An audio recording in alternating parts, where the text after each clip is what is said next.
കഴിയുന്ന ആളുകളിൽ ഒറ്റപ്പെട്ടുപോയ ആളുകളെ രക്ഷിച്ചെടുക്കാനായിരുന്നു.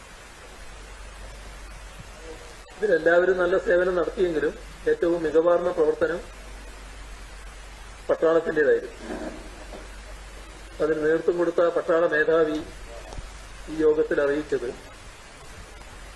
എല്ലാവരെയും രക്ഷിക്കാൻ കഴിയുന്ന എല്ലാവരെയും രക്ഷിച്ചെടുത്തിട്ടുണ്ട്, ഇനി ആരും അവിടെ ബാക്കിയില്ല എന്നുള്ള ഒരു വിവരമാണ് അദ്ദേഹം റിപ്പോർട്ട് ചെയ്തത്. എന്നാൽ കാണാതായ ഒട്ടേറെ ആളുകളുണ്ട്. ഇപ്പോ മരണപ്പെട്ട ആളുകളെ നമുക്ക്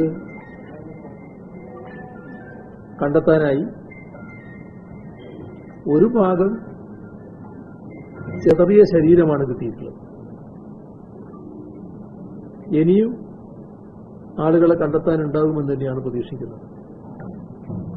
അതിലൊരു പ്രയാസമുണ്ടായിരുന്നത് ഈ പ്രദേശത്തേക്ക് കടന്ന് അവിടെ കൂടിക്കിടക്കുന്ന മണ്ണ് നീക്കം ചെയ്ത് അടിയിലുള്ള ആളുകളെ കാണുന്നതിനുള്ള കണ്ടെത്താനുള്ള ശ്രമത്തിന് വിഘാതമായി വന്നത് ആവശ്യമായത്ര മെഷീനറികൾ അവിടെ എത്തിക്കാൻ പറ്റിയില്ല എന്നുള്ളതാണ്.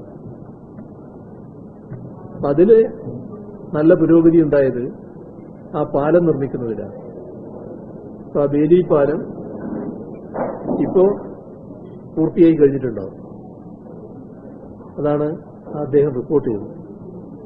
ഇനി അതിലൂടെ ഈ പറഞ്ഞ മെഷീനറികൾ അങ്ങോട്ട് കടത്തിക്കൊണ്ടുപോകാനും അവിടെ ആവശ്യമായ മണ്ണൊക്കെ നീക്കം ചെയ്ത് കെട്ടിടത്തിനുള്ളിൽ തന്നെ ആളുകൾ പെട്ടുപോയിട്ടുണ്ടോ എന്നുള്ളത് പരിശോധിച്ച് തീർച്ചപ്പെടുത്താനും കഴിയും.